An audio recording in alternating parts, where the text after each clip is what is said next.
आज हम आपसे बात करने वाले हैं खांसी को लेकर के। खांसी एक ऐसी समस्या है कि जो हर किसी को होता है, लेकिन वो लंबा अगर चला, किसी किसी को लंबा अगर खांसी होती है तो बहुत तकलीफ़ होती है। उसमें लोग क्या करें, किस तरह से करें, क्यों इस तरह का प्रॉब्लम्स होता है, हम जानेंगे शहर के बहुत ही रिपोर्टेड जाने वाले respiratory doctors doctor Amitabh बनका sir से। सर बताइए। जैसा आपने खुद ही कहा कि खांसी एक कॉमन प्रॉब्लम है, और खांसी की समस्या हम लोग तब सिग्निफिकेंट मानते हैं जब वो लंबी चलती है। लंबी का मतलब कि 15-20 दिन से ज़्यादा अगर आप खांसी है और वो ठीक नहीं हो रही है तो उसमें हमें ध्यान देना चाहिए, उसकी हमें जांच करानी चाहिए, उसे हमें नज़रअंदाज नहीं करना चाहिए।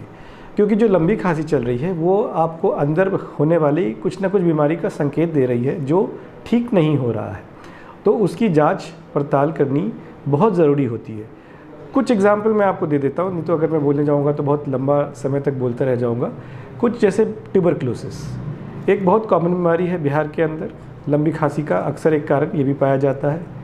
दूसरा कि आपको दमा या COPD, जो अक्सर सिगरेट पीने वाले या जिनके घर में गैस का चूल्हा या पॉल्यूशन ये सब की वजह से होता है, ये बीमारी होती है। और खांसी जो है आपको लंग कैंसर का भी संकेत हो सकता है। तो अगर हम उसको ठीक से जांच पड़ताल नहीं करेंगे तो हमें ये नहीं पता चलेगा कि क्या बीमारी। अक्सर हम क्या करते हैं कि बगल के फार्मेसी में जाते हैं, कोई एंटीबायोटिक ले लेते हैं, कफ सिरप ले लेते हैं, थोड़ा बहुत आराम आ जाता है, पूरा आराम नहीं आता है। तो ये इलाज बहुत अच्छा इलाज नहीं है, क्योंकि ये आपके जड़ से कोई बीमारी को नहीं हटाता है। तो अमूमन जब आपको खांसी ज़्यादा लंबे समय की हो तो ज़रूर अपने डॉक्टर के पास जाएं। अगर तो रेस्पिरेटरी फिजिशियन आपके आसपास अवेलेबल है तो डेफिनेटली मैं रिकमेंड करूंगा कि उनके पास जाएं। नहीं तो कोई भी जनरल फिजिशियन जो भी आपके आसपास अवेलेबल है उनके पास जाएं और अपना अच्छे से जांच पड़ताल कराएं। सर तो रीज़न क्या होता है सर कि खांसी का? अब सर देखिए, लंबी खांसी में जो मैं कॉमन कारण पे जाऊं तो जैसे मैंने टीबी बताया आपको, तो टीबी का तो बहुत बढ़िया इलाज है। टीबी अगर हमको पता चल जाता है कि टीबी है तो सरकारी इलाज भी मिलता है, प्राइवेट इलाज भी मिलता है, 6 महीने खाइए वो ठीक हो जाता है। जो अक्सर मेरे पास जो मरीज आते हैं जो ठीक नहीं हो रहे होते हैं और खांसी उनको लगातार चल रही होती है, उसमें से दमा और COPD दो एक बहुत बड़ी बीमारी है जिसमें खांसी या सांस का फूलना दोनों ही अक्सर पाया जाता है। और ऐसा ज़रूरी नहीं कि दमा या COPD है तो सांस ही फूलेगा, हो सकता है उनको केवल खांसी ही मेन सिम्टम हो।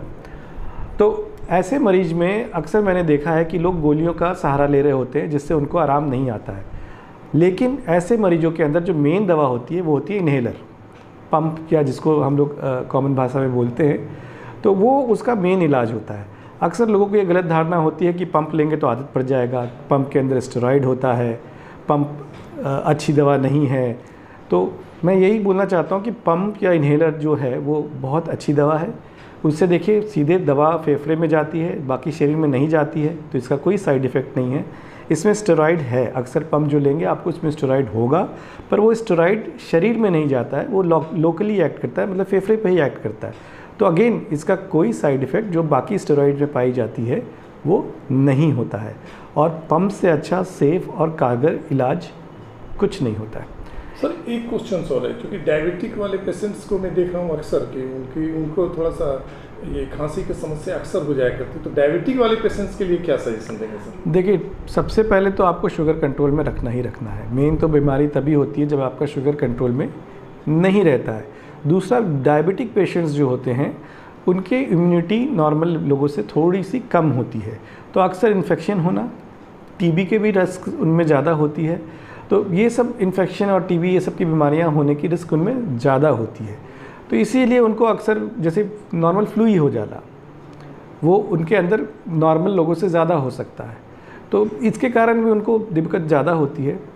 और इसके लिए मैं ये भी सजेस्ट करता हूँ कि एक चीज़, जैसे मैंने इन्हेलर्स के बारे में बताया, दूसरा एक जो आपको मैं एक और आपके माध्यम से बताना चाहूँगा कि आजकल कुछ वैक्सीन्स अवेलेबल हैं, जैसे इन्फ्लुएंज़ा का, न्यूमोकोकल का।